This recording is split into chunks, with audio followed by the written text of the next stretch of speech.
Swayam Prabha. Digital India. Educated India.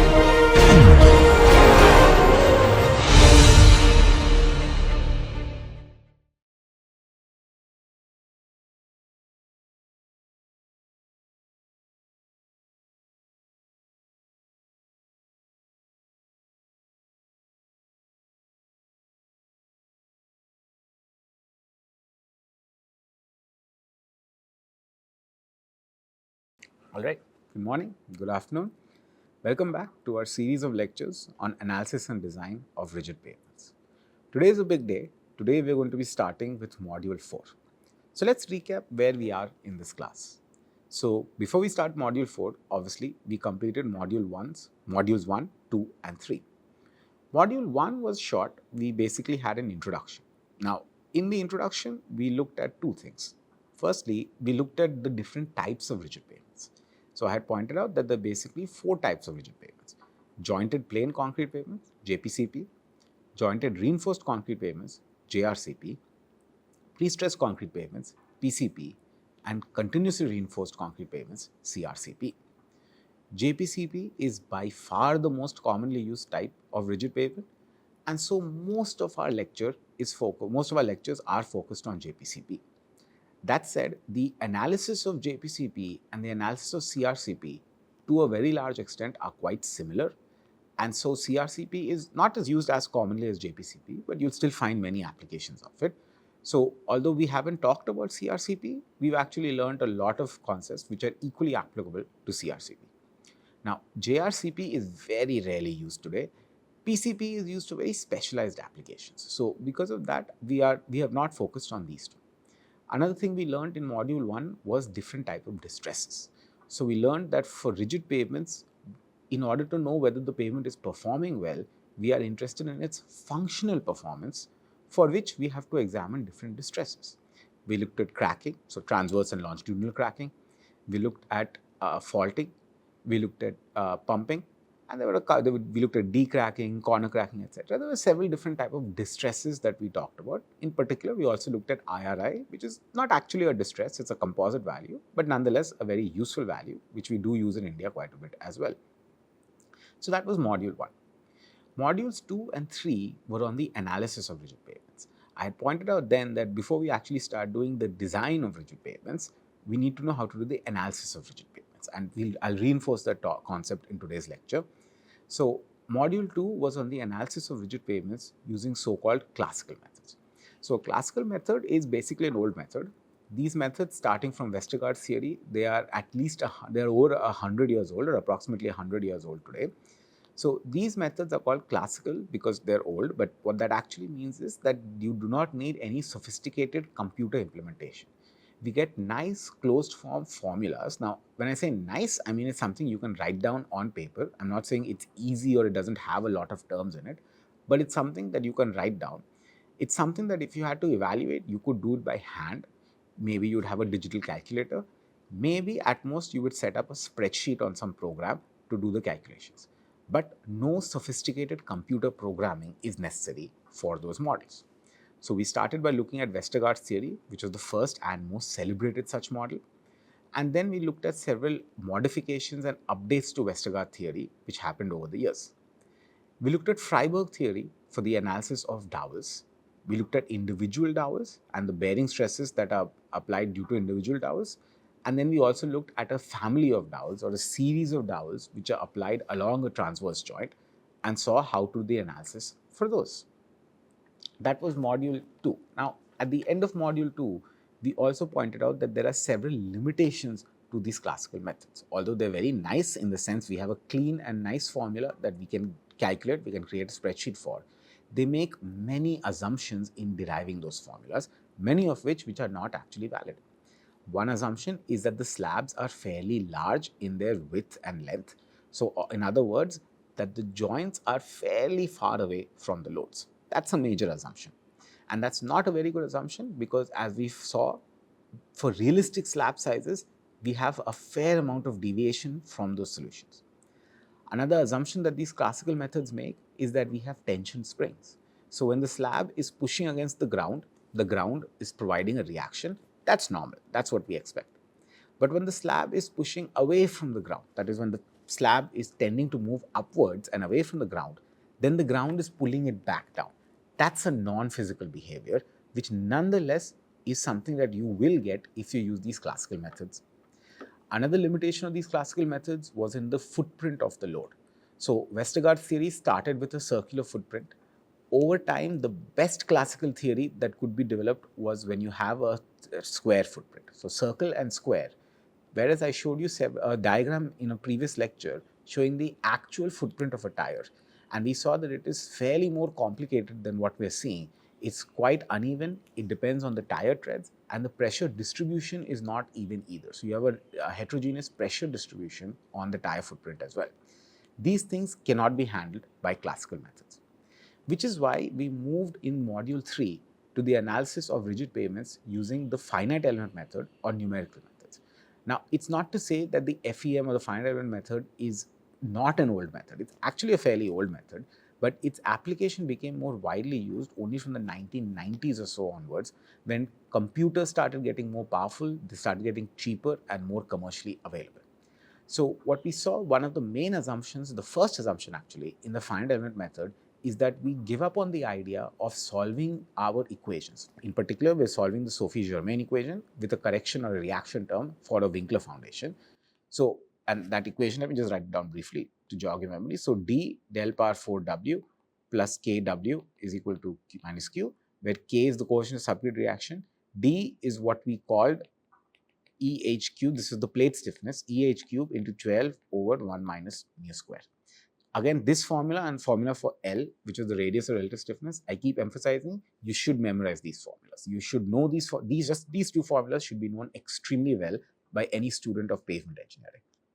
So what we saw is in the finite element method, we give up on the idea of getting an analytical solution. An analytical solution is one where, under the assumptions which are made to derive the solution, the solution has no error. It's an exact solution.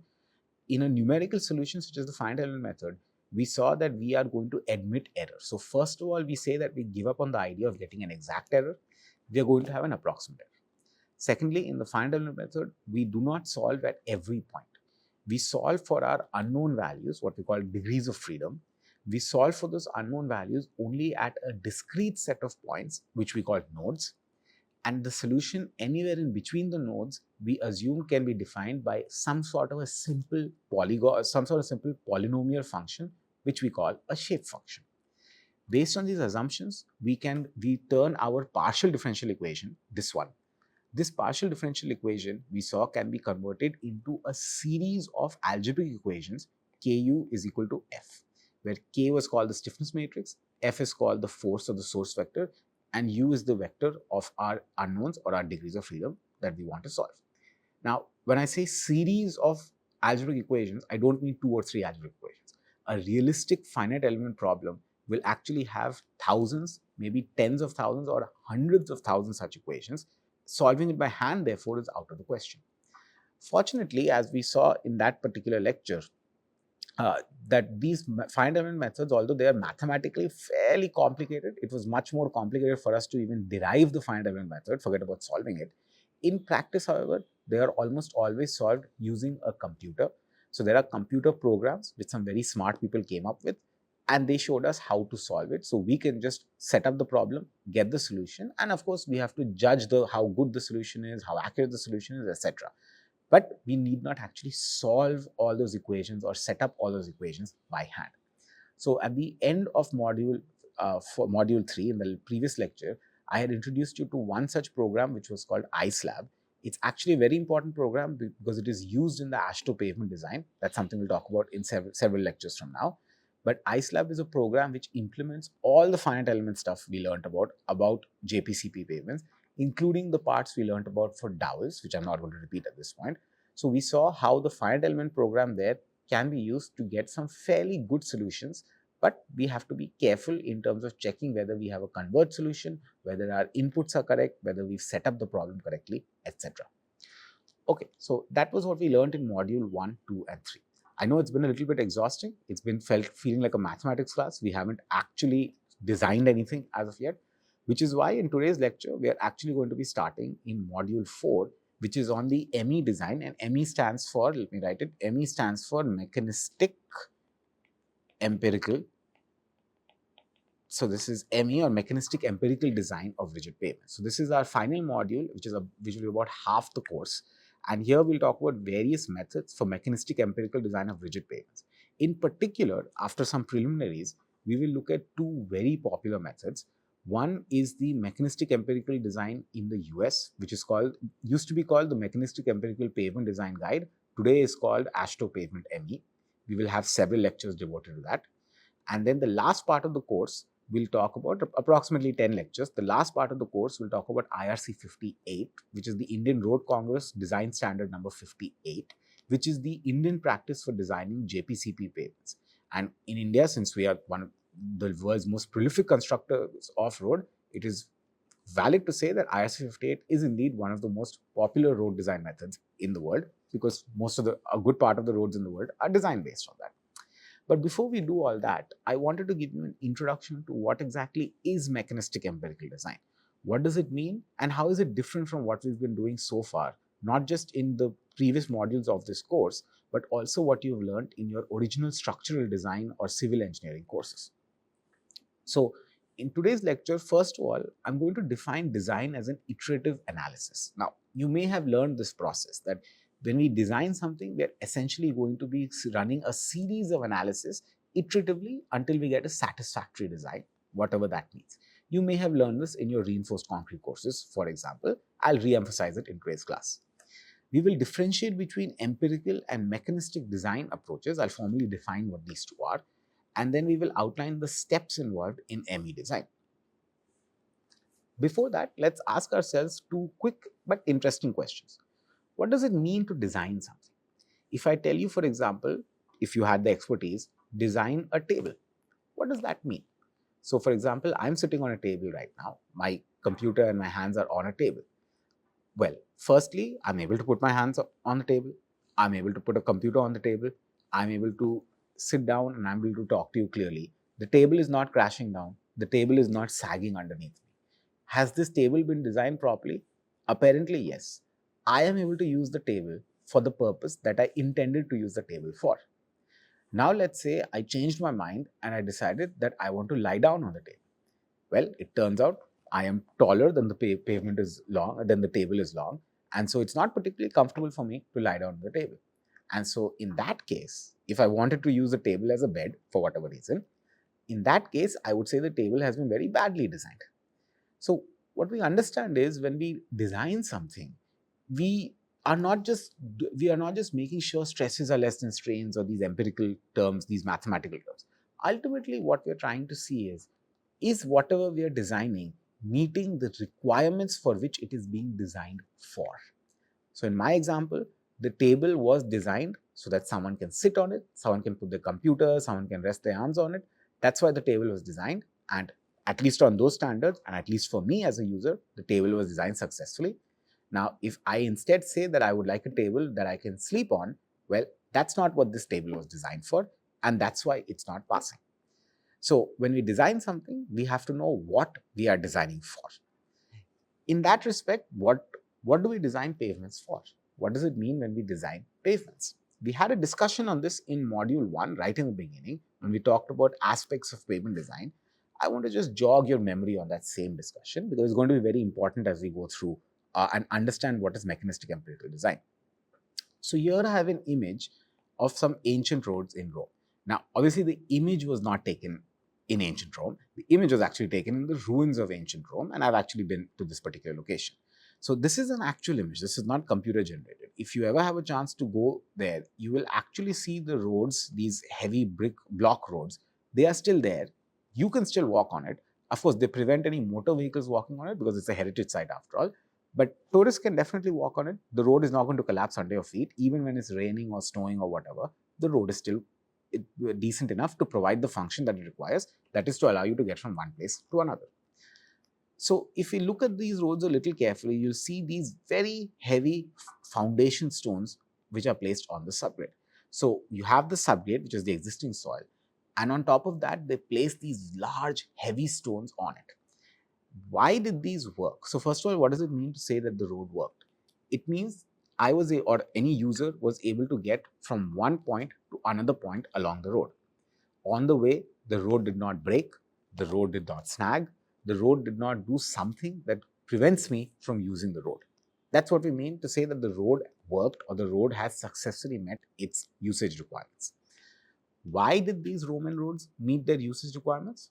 It's quite simple actually, because they were quite heavy.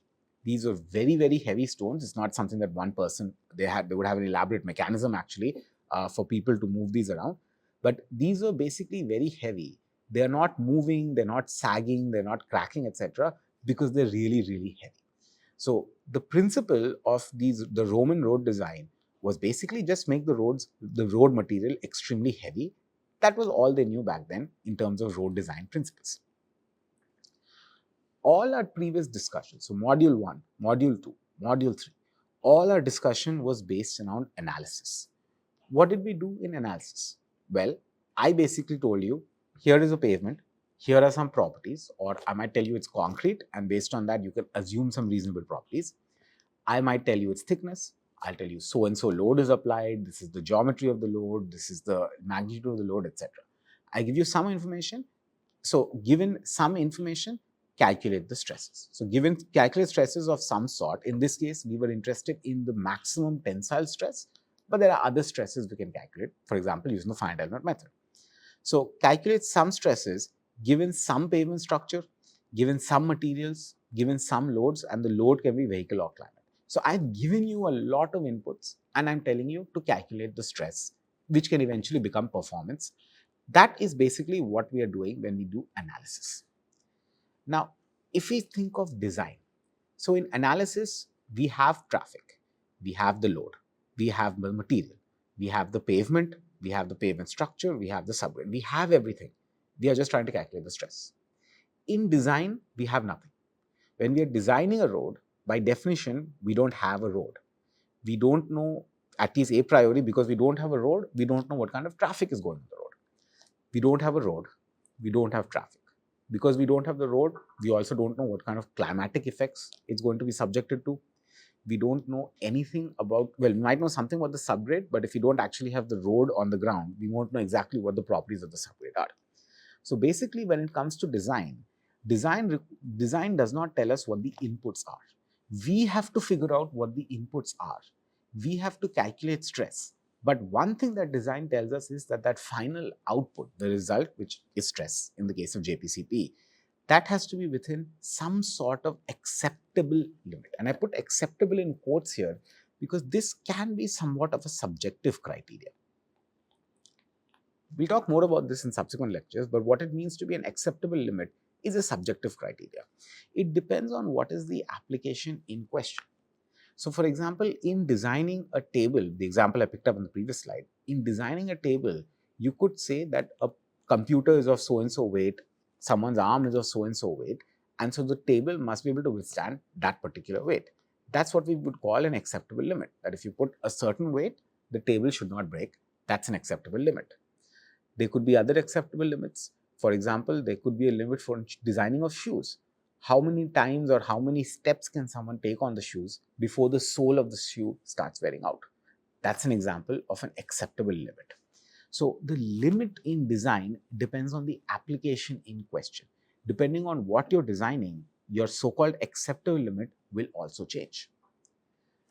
Design, therefore, is an iterative analysis. The idea of design is I don't have any inputs in design. I don't have the pavement. But to start designing, I need to assume something. So try some set of inputs. For example, you don't have a pavement. Let's assume the pavement has some thickness. Let's assume it has some modulus and some properties. Let's assume we have such and such subgrade. Let's assume, and hope our assumption is good, that we have certain climate effects, that we have certain amount of loading. We're making a whole bunch of assumptions along the way. Let's make these assumptions and we calculate the stress. And from the stress, maybe check, is it performing within acceptable limits? This is actually the analysis step. So in design, we make a whole bunch of assumptions about the conditions for which we are designing for, or for the inputs of the design. We run an analysis, and this is why we learn analysis before design. Because after making these assumptions, as part of design, we run an analysis and we calculate, for example, stress. and we see, is that stress or is this the performance, is it within certain acceptable limits, whatever those acceptable limits are. That's the analysis step. If it's not, for example, suppose our stress exceeds some measure of strength, if that's how we define our performance. If our stress exceeds some measure of strength, then go back and change your inputs. Maybe you want to increase the thickness of the slab, maybe you want to increase its modulus, maybe you want to make the subgrade stiffer, etc., etc. There's several assumptions that we can make. So if it doesn't work, if your performance criteria is not met, then go back, change your inputs, perform the analysis again, keep going until you reach a satisfactory criteria. This is why I say design is iterative analysis. It's analysis which is done, iterative means repeatedly or continuously, which is something which is performed. So design is iterative analysis because in doing a design, we have to make assumptions and check whether assumptions through analysis, check whether assumption meets some criteria. And if it doesn't, change our assumptions, repeat the analysis, and keep running this check until we get a satisfactory design. So design is iterative analysis. Just as an example to close up this point, I assume most of you are civil engineering students, so you've probably done RCC design. In RCC design, we make some assumptions about loads, and there are various ways to do that. It's not a structural engineering class, so please review your structural engineering classes on how to select loading, etc. But for example, we might choose a particular thickness and thickness of the slab, and then we check whether for example, whether the stress is less than the strength. If stress is less than the strength, then fine. If stress is more than the strength, then we may increase the thickness of the slab, repeat analysis. Keep increasing the thickness until finally you get stress is less than strength, and then you can do a calculation for what is the percentage of steel and steel diameter, etc. So that's a process I'm sure all of you have done or will do very soon when you do RCC design, for example. Similar idea is used in pavement engineering on iterative analysis for the purpose of design. But let's ask ourselves a question. What does it mean to try a set of inputs? That given a set of inputs, what exactly are we doing when we're saying we are trying it?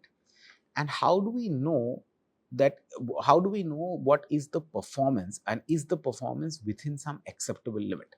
First of all, what is performance? That's a question we have to ask ourselves. Second thing is, what is an acceptable limit? Who decides an acceptable limit? How do we know it's acceptable? Given the fact that everybody has a different opinion on what is acceptable, how as engineers do we even decide what an acceptable limit is? So that's two questions to ponder over as engineers. What does it mean to try a set of inputs? That given a set of inputs, what exactly are we doing? And how do we know that if we can calculate performance? First of all, what is performance?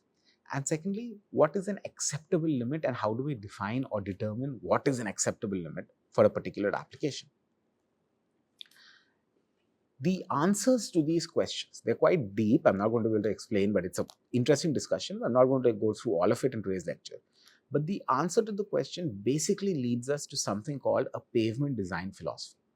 So depending on your opinion of what does it mean to try an input, what does it mean whether an input works or not, what is your opinion on what is a good performing pavement, what is a poorly performing pavement, what is your opinion on what an acceptable limit is? Based on these opinions and arguments and discussions that people have, we basically have distilled over the centuries 3 design philosophies which have come into pavement engineering. So again, these philosophies are based on what different people's opinion is on what does it mean to try a particular set of inputs, what does it mean to measure performance, what is performance, and what is acceptable performance. Depending on the answers to these, we basically have 3 design philosophies: empirical, mechanistic empirical, and purely mechanistic. So obviously you might get the hint here that empirical and mechanistic empirical seem to be 2 extremes. So empirical and mechanistic are 2 extremes, and mechanistic empirical is some sort of compromise in between. That is indeed what the case is. So let's talk a little bit about empirical design. What is an empirical design philosophy? Again, it's not purely only for pavement engineering. These philosophies do exist in other fields also, but I'm sticking to pavements or rigid pavements because that's the point of this class. So what is an empirical design for pavement engineering? First of all, let's just consider this word empirical. I'm sure many of you have heard of this word in various classes that you've taken. So the etymology of empirical is actually a Greek word. The Greek word is empirikos, and empirikos means experienced, based on experience, based on prior knowledge or prior work done. In science, not just in engineering, but in all of scientific applications, when we say that we have something which is empirical, it means you're making predictions based on data collected from experiments. So you have conducted a series of experiments, you look at your results, and then based on that, you predict that if I have a new case for which I have not been able to conduct an experiment, then this is what the result should look like. For example, as a very crude example, let's say I have some variable x. So I have a system, it doesn't matter what the system is. I gave it an input x and I measured the output y and I decided to plot it. So maybe the plot looks something like this. These are the results which I got out of it. And then I decided that I'm going to, based on this, I can fit some type of a model. It might be a regression model or whatever. It's some kind of a mathematical model which I fit onto this data. Now let's say I have a value of x here for which I want to determine y, but I'm no longer able to query my system. In other words, I'm no longer able to conduct an experiment. So I'm going to use this mathematical model. For this value of x, I'm going to get out through this mathematical model the value of y. This scientific approach to predicting the performance or predicting the behavior of a system is called an empirical method. Again, it is based purely on past experience. It's based purely on what data has been collected and how well a mathematical model you are able to fit to that data. Sometimes, because it's based on this curve fitting, sometimes these are also called statistical models. But more generally, you'd call it an empirical model. Okay, so on empirical model, to give you a sort of idea on the downside. So I want to talk about what are the disadvantages of, or advantages and disadvantages. This is a cartoon which I always share with my students. So sharing it for educational purposes. So it's a very funny cartoon strip series called Calvin and Hobbes. Maybe some of you have heard of it. So basically, there's this kid, he has a toy tiger. That's not important for today's lecture, but there's a funny cartoon strip over here that Calvin is the child and his parents are driving across a bridge. On the bridge, it's written there, load limit is 10 tons. So there's a sign which says that no vehicle which is heavier than 10 tons is allowed to go on this bridge. So Calvin is curious and asks, ask his father, how do they know the load limit on bridges? Here is the father's answer. He says, they drive bigger and bigger trucks over the bridge until it collapses. Then the last truck which went on the bridge, they measure it, they weigh it, and then they rebuild the bridge. And then they know if the last truck, if a 10-ton bridge, so let's say a 10.1-ton truck came on the bridge and the bridge collapsed, then they go back and rebuild the bridge and say, okay, 10 tons is what's allowed because at 10.1 ton, this bridge had collapsed. I think you'll agree with me that this is quite a funny argument to make, and this in case you didn't know, this is not how we determine the load limit on bridges. We cannot go on constructing bridges and then letting them collapse. It takes a lot of money to do this. So the final joke is, of course, the wife telling the father, if you don't know the answer, just say so. Okay, so this joke actually I brought up because I want to talk about what are the shortcomings of relying on experiments alone to come up with design. Any design, but particular for JPCP. So again, empirical design method is based on the idea that we conduct experiments and then we fit some statistical models to those experimental results. What are the shortcomings of relying on this technique in general, but specifically for JPCP? Take a moment and think about what the shortcomings are before we discuss, and you might want to just keep this cartoon in mind to get an idea of what the shortcomings are. So I hope you took a moment to think about what is the disadvantage of trying to predict performance using this empirical method.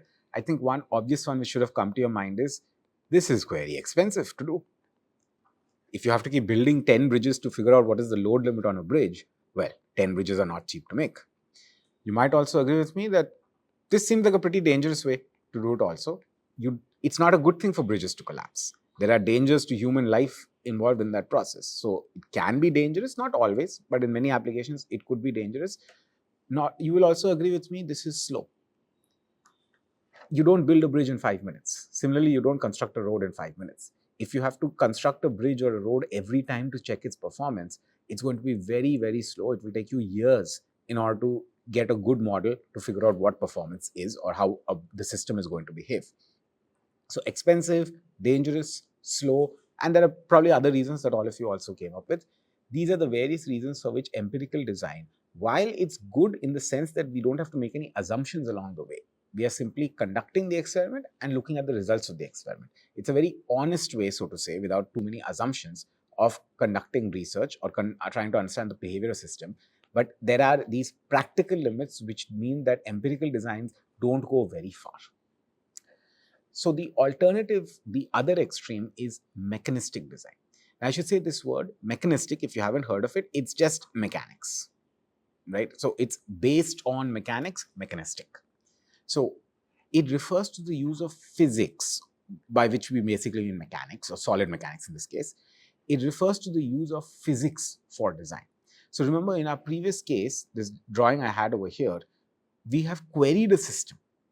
That system, we had some x, some predictor variable, and we put x into a system, whatever that is. So it could, let's just assume it's a box where I put an input. It could be the design of a road, for example. It could be those trucks which are going on the bridge in that cartoon which I had shown. It could be the actual weight of the trucks, but whatever that is, we've put some variable x, we've gotten some output y, and then we just connected it using some statistical model. In mechanistic design, however, we try to explain the behavior of the system through some mathematical models which are partial differential equations. So we try to fundamentally understand what is the behavior of the system based on certain assumptions regarding how it's going to behave. So for example, for JPCP, the PD we use, which I had pointed previously, is the Sophie-Germain equation with this, bar 4, with this correction factor. This was developed, as we saw the derivation for this. This was developed with the assumption of certain behavior of the material. So linear elastic, isotropic, the fact that plane sections before bending remain plane after bending, that we do not admit shear, etc., etc. So we make a large number of assumptions, but we come up with a mathematical model which is generally a partial differential equation. So unlike an empirical method where we don't make any assumptions as such, we conduct the experiment, we get numbers out of it, and then we fit a statistical model. In mechanistic design principles, we actually start with a whole bunch of assumptions along the way. Based on those assumptions, we derive some mathematical model, which is a partial differential equation. We solve the partial differential equation, and we use that to evaluate performance in some way. And I've never yet defined what exactly performance is in this case. So that's a very simplistic way to look at what mechanistic design is. So we saw the disadvantages of empirical design. We also saw the advantages. That is, the advantages being you don't have to make a lot of assumptions on the way. What are some of the disadvantages of mechanistic design? So what are the advantages of mechanistic design? So obviously the first one you can see is you don't require these large scale experimental tests. So for example, if you go back to that bridge cartoon, well, you don't have to keep building the bridge. If you have a mathematical model, for example, you might have learned about trusses. That's a mathematical model. So if you can use a mathematical model to calculate the stresses in the members of the truss, you don't have to keep building the truss. So you don't have to conduct these large scale experiments. Same idea goes for pavements. If you have a mathematical model for JPCP, then you don't have to actually keep constructing the JPCP. So it does not require large scale experiments for every new set of conditions. So if say I develop a model and I make one JPCP segment of say 200 mm thickness, and I verify that I validate my model, so I check that my mathematical results match the experimental results once, then I have very good reason to believe that it will match for other conditions. For example, if I increase the thickness, most likely my mathematical model by PDE is going to give me this correct solution even for those new set of conditions. So there is no need to conduct large scale experiments for every new set of conditions, but keep in mind lab scale experiments are still needed. For example, if I choose to change the thickness, then keep in mind for JPCP design, then we also have to consider stress ratios. So we have stress divided by FCR. This FCR is a function of thickness, or the stress is also a function of thickness. Or for example, if I choose a different material, then my elastic modulus and Poisson ratio are going to change. So this FCR, which is the flexural strength, E and nu, these are material properties which can only be determined in the lab. So lab scale experiments are still necessary. So when I say mechanistic design, this is a common confusion. That's why I'm pointing it out a little laboriously. In mechanistic design, we do not need large-scale experiments of our entire system, but we definitely need small lab-scale experiments to measure material properties, or what we more generally call constitutive model parameters.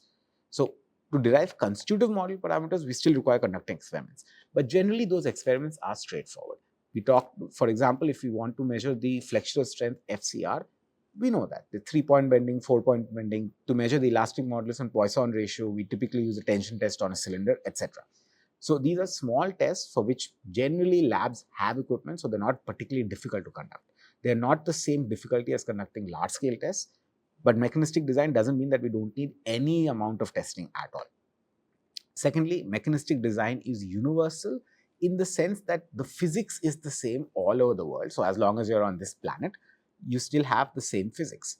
So even if, for example, I use some experimental data and I validate my mechanistic model in the US, for example, I can still use it in India as long as I make sure that things are characterized properly. So for example, if I have a mechanistic model that tells me that given some delta T, given some temperature difference in the slab, how do I calculate the stress? This is actually an exact problem that we did see previously. Then if I have a value of delta T in the US and I conduct some experiments to verify that my mathematical model gives me the correct answer from experiments, then I decide to choose a different delta T, which is more representative of Indian conditions, for example, I have very good confidence that the same mathematical model will work because it is fundamentally based on physics and mechanics are universal. So the two big advantages of mechanistic design are they do not require these expensive large-scale experiments to be conducted, and they are universal. So a theory that has been developed in one place can also be used in other places. There is no need for excessive duplication of work, which saves us quite a lot of time and money. Of course, not to say that everything is bright and sunny with mechanistic design. In mechanistic design, again, we basically are based on a mathematical model, which is a PDE. The mathematical models are only good as the accuracy of the results. So if your mathematical model is able to correctly represent what's happening in the field, then it's a good model, but generally there's always an error. If the error is large, then your mathematical model is not a very good model, and therefore your entire mechanistic design procedure is not very good because the underlying mathematical model of that procedure is not very good. So the mathematical model used in mechanistic design is only good in terms of how accurate they are with respect to real life. Even if we can represent all the physics involved, so let's say that all the complicated physics involved in JPCP, we can express through a partial differential equation. So, for example, the Sophie-Germain equation or various other options that we saw for dowels. Even if we can represent it, solving them accurately is quite difficult. So we had actually seen a very good example of this. That was the distinction between Module 2 and Module 3. In both Module 2 and Module 3, we had the Sophie-Germain equation, but we saw that when we try to get analytical solutions, when we try to solve the Sophie-Germain equation analytically, that's Westergaard solutions and others, that was not particularly easy. Now, good thing for us, smart people have solved it in the past, but we saw that even for them, they made a lot of simplifications, some simplifying assumptions along the way to get the solution. And then when we tried to overcome those using the finite element method, I think one thing you'll agree with me is the finite element method was pretty complicated. So FEM is not easy. So even if we can derive a differential equation, a partial differential equation, which fully explains all the physics involved in a system. And by the way, we haven't actually explained all the physics involved in JPCP. I'll talk about that in a second. But even if we can somehow derive a partial differential equation, which can explain all the physics involved, it doesn't mean we can solve the equation.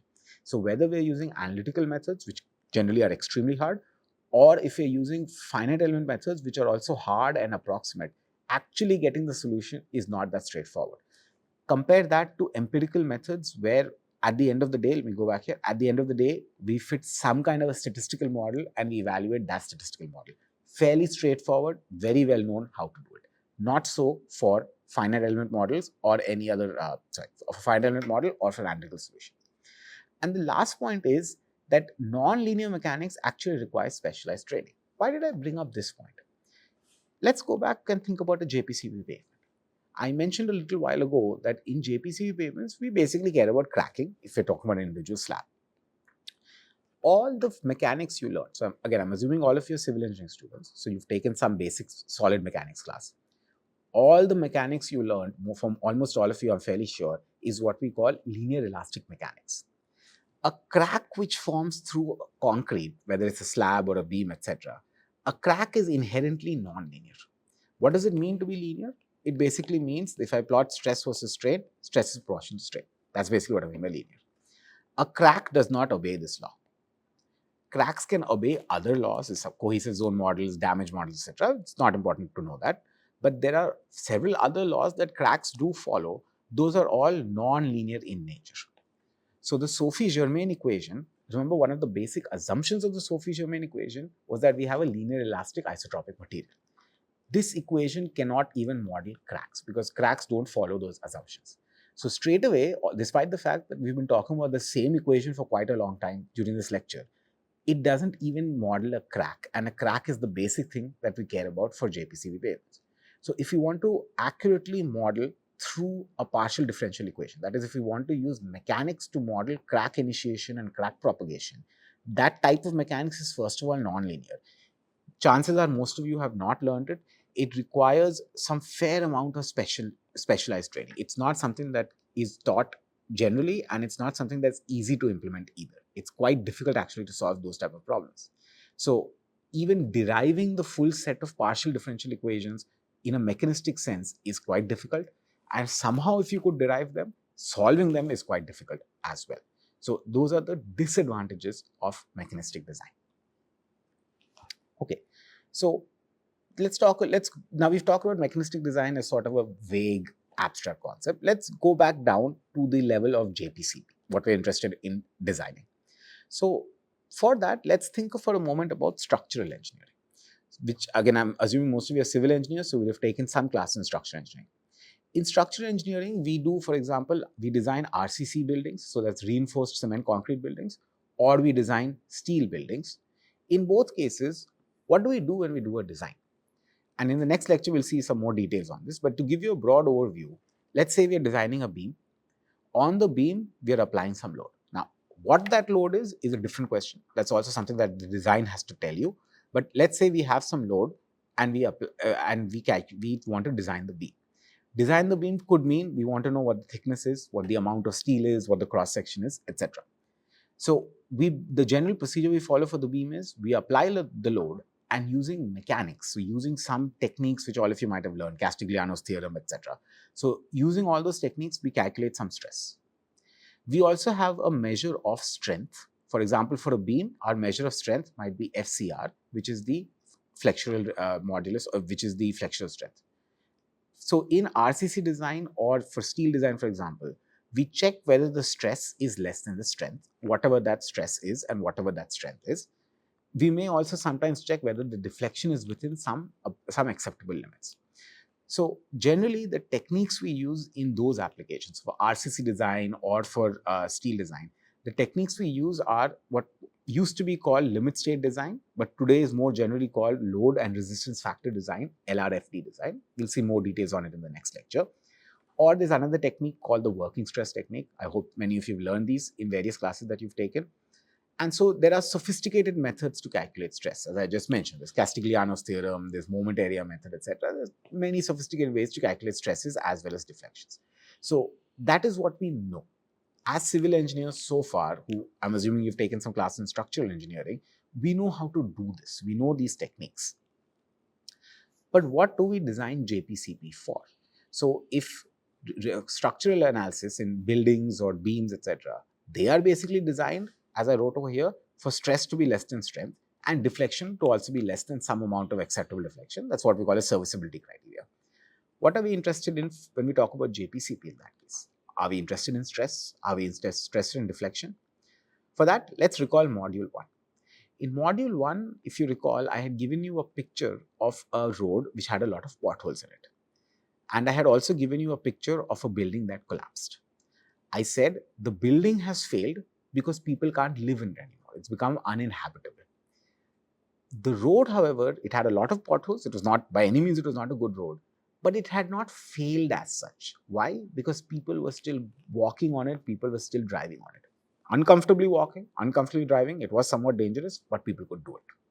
So what I pointed out back in module 1 is, when we talk about pavement performance, as pavement engineers, we are interested in functional performance. So we don't actually care for stresses. We do not care whether the stresses are greater than the strength, etc. What we care about is how much cracking do we have? How much faulting do we have? Is the IRI below a certain limit or not? Is the pavement smooth? Is the pavement safe to go on? We care about these different functional performance measures.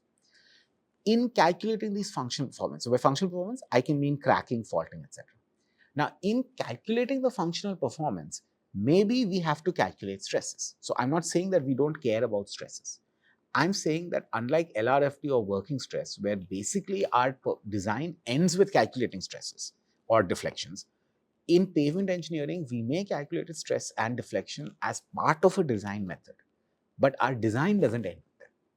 It ends with knowing something about cracking, knowing something about faulting, etc. The functional performance measures for which we are interested in, for which we design pavements for. So, until about the 1990s in the US and around the 2010s in India, actually when I was doing my BTech, until that point, JPCP design in India was empirical in nature. Actually, what happened is, in World War II, there was a lot of roads were built because a lot of heavy vehicles, infantry, etc., had to be moved. So road design suddenly increased very rapidly during World War II. And then after World War II, a large number of tests, and we'll see this in a couple of lectures later when we talk about AASHTO MEPDG, we'll talk about little more details on these tests. But several large-scale tests were basically conducted in the United States after World War II. A lot of data was conducted. So what did these tests do? These tests, again, we'll see these results later, but they were basically big loops. There were loops of pavements. They had different combinations of loads, pavement, climate. Climate was actually one climate. And trucks were just made, or loads were just made to go around them for several years. So every day you just had a lot of trucks going, and a lot of very expensive, large-scale experiments were conducted. And then pavement performance was measured for them. What that pavement performance means, they actually measured the amount of cracking, amount of faulting. In reality, they didn't actually get too much faulting, but that aside, they measured pavement performance in terms of functional performance, and some statistical relationships were drawn. That was done in the US. We'll see the history of this later when we talk about AASHTO ME. But basically, up till the 1990s, those tests and a few other tests which supplemented it, those tests formed the basis of design in the US. In India, we also took the same design methods. We did some simplification. So there were, for example, if you have 10 variables, our design standards chose to maybe fix 8 of those variables. So then you had only a limited number of factors that had to be considered. But up till the 2010s, even Indian design was based on that post-World War II testing. And that was basically the era of empirical design methods in India. So that is what we've been doing till the 2010, so not very far back. So here is what generally an empirical design method looks like. This is the workflow of an empirical design method for JPCP. First of all, as with all designs, we have to choose some inputs. So we have to choose what materials we want to use. We have to choose what climate conditions we are designing for. We have to choose what traffic we expect to come on the road. Keep in mind, we don't have a road, so we don't have traffic. So we have to have an expectation of what kind of traffic will come on this road. Of course, that goes into traffic demand modeling, which is part of traffic engineering. We're not going to go into that in this class, but we have to choose some type of traffic. We have to choose some amount of variability that we expect depending on the quality of construction, depending on the type of soil and the variability in the soil. We have to choose some variability. Now, we take all these inputs and we ask ourselves in the question, in the experiments which were conducted after World War II, in the database of the results collected as part of those large-scale experiments, do our input conditions fall within the range of those experiments? So for example, to give you a somewhat simplistic analysis, let's say again we are doing X versus Y. So let's say a lot of data was collected for X versus Y and some mathematical model was constructed between. Now we notice that the range of X was basically from here to here. So experimentally, we can only conduct experiments up to a certain amount of experimental conditions. So let's say the range of data is here. So we ask ourselves a question, this X, which X is all our inputs, are these inputs within the range of where the original experiments were conducted? If so, we basically use this correlation or this mathematical model which was developed, and we calculate the output. The output in this case is actually a design. So we use statistical correlations to find a design that worked. We'll talk a second what worked means, but we use these statistical correlations then to find a design that works.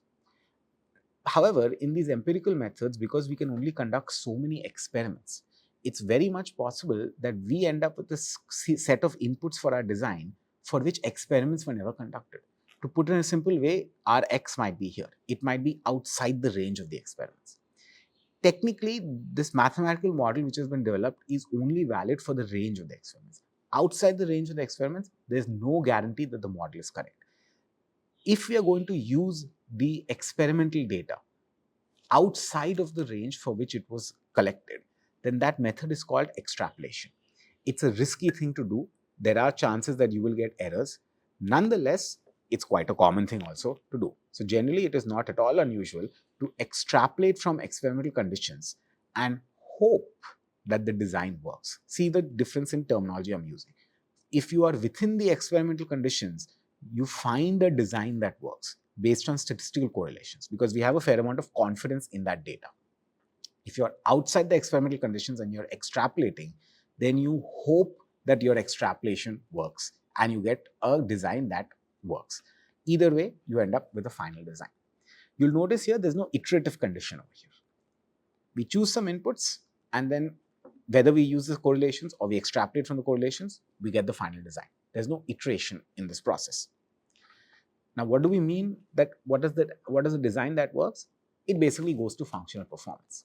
So if it works, it means that when those road tests were conducted after World War II, whatever they called failure criteria, you find a design which did not fail or fail to an acceptable limit after a certain amount of time. So when we say that the design works, it means based on the tests conducted, the final design was deemed to be acceptable. That's what it means in empirical sense when we say it works. So it goes entirely to what happened during those experiments. So what is mechanistic empirical design? In mechanistic empirical design, again, we choose a number of inputs, but we choose one more input, which we do not choose in empirical design. So we still choose materials, traffic, climate variability. We have to choose all of those inputs. We choose a trial structure. So in empirical design, the final design comes to us. In mechanistic empirical design, we have to choose a trial structure. So we have to choose some thickness, some combination of different materials and layers, which is our trial structure. We have to use a mechanistic model, a mathematical model, which is what we actually learned in all these lectures in analysis, to calculate structural responses. What are structural responses? Stresses, strains, deflections. Those three are basically structural responses. And then we have to calculate distresses, because what we are concerned with is distresses, cracking, faulting, IRI, etc. So we calculate distresses, and then, of course, we also add a reliability factor to it, and we'll have a separate lecture, we'll talk about reliability. And then we check whether the pavement performance of those distresses, for example, 10% cracking, 20% cracking, is that acceptable compared to some failure criteria. For example, is 20% cracking acceptable? Is 30% cracking acceptable? If it is not acceptable, then we go back, choose a different set of inputs, including a different trial structure, and repeat the whole process. If it is acceptable, then that's what we call a final design. So empirical designs are, by nature, they are not iterative. They are one-shot designs, but they are only as good as the experiments conducted. And what does it mean to say that the design worked? It really goes to the subjectivity of those tests which were conducted. And at this point, they were conducted maybe 60, 70 years ago. Those are different days and different times. Whereas the mechanistic empirical procedure, first, it's an iterative process. So you have to choose a trial structure and you have to go through a set of calculations and keep repeating those analyses until you get an acceptable design. And here, what does it mean that the design works or that the design is acceptable? Is that it passes some failure criteria, where that failure criteria could be based on the amount of cracking, on the amount of rutting in the case of flexible pavements, or the IRI or the faulting, etc. So we will see that there are two types of failure criteria. There's mechanistic and empirical. We'll go into those details in the next lecture. But basically, in this case, so in empirical design, the design is said to work because somebody during those original tests said that it was okay. In mechanistic empirical design, we get to choose what is the meaning of a good design, what is the meaning of acceptable performance. We get to make that choice. So that's a big distinction. Now, there is one more approach to design, which is purely mechanistic design. That's kind of the other extreme. In mechanistic design, we are using our mathematical models to calculate the distresses. So we get all our inputs, maybe we calculate some structural responses, but then we also use some mathematical models, almost always non-linear mechanics models, to calculate pavement distresses, and the rest of it is continued. So this is a mechanistic model. Whereas in mechanistic empirical design, we use whatever analysis, whatever mechanics we learned so far. So that is all linear elastic mechanics. So we use linear elastic mechanics, and then we use some empirical functions which are called transfer functions, which we'll see in subsequent lectures. We use these empirical functions to measure distresses. So we have some mechanistic models to calculate stresses, strains, and deflections. But then we still have some empirical models, some empirical correlations, which can convert those into distresses, cracking, faulting, etc. So mechanistic empirical is a compromise between a purely empirical design model where we are just going by our experience, and a purely mechanistic method where we are only going by mechanics and not needing any large scale experiments. Mechanistic empirical is somewhere in between those two. So modern JPCP philosophy in India, and so in India from around the 2010s and in the US from the late 90s and early 2000s, it is mechanistic empirical in nature. So that's why I wanted to focus so heavily on mechanistic empirical and explain the difference between empirical, mechanistic, and mechanistic empirical. In India and in the US, we use mechanistic empirical design. The procedure is as follows. We calculate for JPCP, we calculate stresses or deflections using linear elastic mechanics. That's exactly what we learned in our several lectures which we had on analysis. Linear elastic materials following linear elastic mechanics. So using linear elastic mechanics, we calculate stresses or deflections, and then we use some statistical correlations which are empirical in nature to relate the stresses to functional performance, which could be cracking, faulting, etc. So this is the mechanistic part of the design. This is the empirical part of the design, hence mechanistic empirical design. So in subsequent lectures in this module, we'll go into more details on how exactly do we conduct mechanistic empirical design and what are the different ways in which we interpret the results and we use the results. What models do we use to actually solve the mechanistic part of it? What models do we use to solve the empirical part of it? Before that, we need to know a little bit more on which mechanistic theory we should actually use for pavements. That's something we haven't talked about in the past. So in the next lecture, I'm going to introduce to you fatigue theory, which is a major mechanics-based theory which we use for the design of JPCP. So we'll see that in the next lecture. Thank